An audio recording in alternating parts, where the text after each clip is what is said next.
നമ്മൾ ഈ സുപ്രീം കോടതിയുടെ ഉത്തരവ് പ്രകാരമാണ് പെരുമ്പാവൂർ മുനിസിപ്പിൻ്റെ ഓർഡറുമായിട്ടാണ് അഡ്വക്കേറ്റ് കമ്മീഷണർ എന്ന് പറയപ്പെടുന്ന ആൾ ഇവിടെ വന്നിരിക്കുന്നത്. അദ്ദേഹത്തിന് അഡ്വക്കേറ്റ് കമ്മീഷണറായിട്ട് അപ്പോയിൻ്റ് ചെയ്തിട്ടുള്ള കോടതിയുടെ ഉത്തരവുണ്ടാകുന്നതാണ് നിയമപരമായിട്ട് നമ്മൾ ആദ്യം ചോദിച്ച ചോദ്യം. അദ്ദേഹം അത് കാണിക്കാൻ വിസമ്മതിച്ചു. പക്ഷേ എനിക്ക് വേണം എക്സിക്യൂട്ടീവ് മജിസ്ട്രേറ്റിൻ്റെ അടുത്ത് കൊടുത്തോന്ന് എനിക്കറിയില്ല. ഏതായാലും അങ്ങനെ ഒരു ഉത്തരവുണ്ടെങ്കിൽ അതിൻ്റെ ഒരു കോപ്പി എക്സിക്യൂട്ടീവ് മജിസ്ട്രേറ്റിൻ്റെ അടുത്ത് കാണിക്കണമെന്നൊരു ആവശ്യം പറഞ്ഞു. മാത്രമല്ല 16/1/2025 ഇതുമായി ഒഴിപ്പിക്കുന്നതുമായി ബന്ധപ്പെട്ട് കോടതിയുടെ ഒരു ഉത്തരവുണ്ടായിരുന്നു. ഇത് അഡ്ജസ്റ്റൻ്റ് ഭൂമി, അതായത് ഈ ഭൂമിയുമായി അതിർത്തി പങ്കിടുന്ന ആളുകൾക്ക് നോട്ടീസ് കൊടുത്തതിന് ശേഷം മാത്രമാണ് ഇത് അളന്ന് തിട്ടപ്പെടുത്തി ഇതിൽ കുടിയേറ്റം അല്ലെങ്കിൽ ഇതിൽ താമസിക്കുന്ന ആളെ ഒഴിപ്പിക്കാൻ പാടുള്ളൂ എന്നുള്ളതാണെന്ന് കൃത്യമായിട്ടുള്ള ഉത്തരവ്. പക്ഷേ നിർഭാഗ്യവശാൽ അഡ്വക്കേറ്റ് കമ്മീഷണർ വാദിഭാഗം വക്കീലിനേക്കാളും വളരെ ആവേശത്തിൽ ഈ നടപടിക്രമങ്ങളൊന്നും പാലിക്കാതെ, സർവേയർമാരും നടപടിക്രമങ്ങളൊന്നും പാലിക്കാതെയാണ് ഈ കഴിഞ്ഞ ദിവസങ്ങളിലൊക്കെ പ്രശ്നമുണ്ടായത്.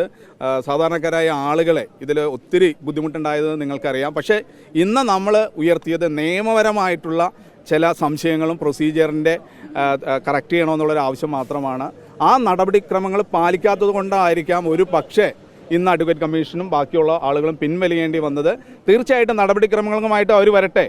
ആ വരുന്ന സമയത്ത് 7 ദിവസം മുതൽ 14 ദിവസം വരെ നോട്ടീസ് കൊടുത്തതിന് ശേഷം അവർ അളക്കാൻ വരികയാണെങ്കിൽ ഞങ്ങൾക്ക് തർക്കമില്ല. അതുമാത്രമല്ല, ഇനി അതിർത്തി പങ്കിടുന്ന ആളുകൾക്ക് ആർക്കെങ്കിലും ഒരു തർക്കം വരികയാണെങ്കിൽ സർവേ നടപടികൾ അവിടെ നിർത്തിവെക്കണമെന്നാണ് ബൗണ്ടറീസ് ആക്ടിൽ പറയുന്നത്. അപ്പോൾ തീർച്ചയായിട്ടും അദ്ദേഹത്തിന് നോട്ടീസ് കിട്ടിയിട്ടില്ല, അദ്ദേഹം അതിർത്തി പങ്കിടുന്ന ആളാണ്. അപ്പോൾ തീർച്ചയായിട്ടും ഇത്തരം നടപടിക്രമങ്ങൾ പൂർത്തീകരിക്കാതെ ഇത് ബലം പ്രയോഗിച്ച് ഈ 8 കുടുംബങ്ങളെ ഒഴിപ്പിക്കാനുള്ള ശ്രമം ഞങ്ങൾ തടഞ്ഞിരിക്കും. അതിൽ ഒരു കോടതി ലക്ഷ്യമല്ല, പക്ഷേ ഈ നാട്ടിലെ നിയമം പരിപാലിക്കണമെന്നുള്ള ഉദ്ദേശത്തോടു കൂടിയാണ് ഞങ്ങൾ ഇതിൽ ഇടപെടുന്നത്.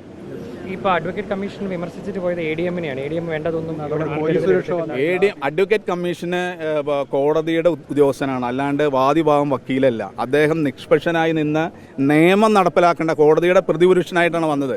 പക്ഷേ നിയമപരമായിട്ട് ചോദ്യങ്ങൾക്ക് പോലും നിഷേധാത്മകമായ നിലപാടെടുത്തുകൊണ്ട് അദ്ദേഹം ഏകപക്ഷീയമായിട്ട് പെരുമാറിക്കഴിഞ്ഞാൽ വാദിഭാഗം വക്കീലായിട്ട് മാത്രമേ ഞങ്ങൾക്ക് കാണാൻ കഴിയുള്ളൂ.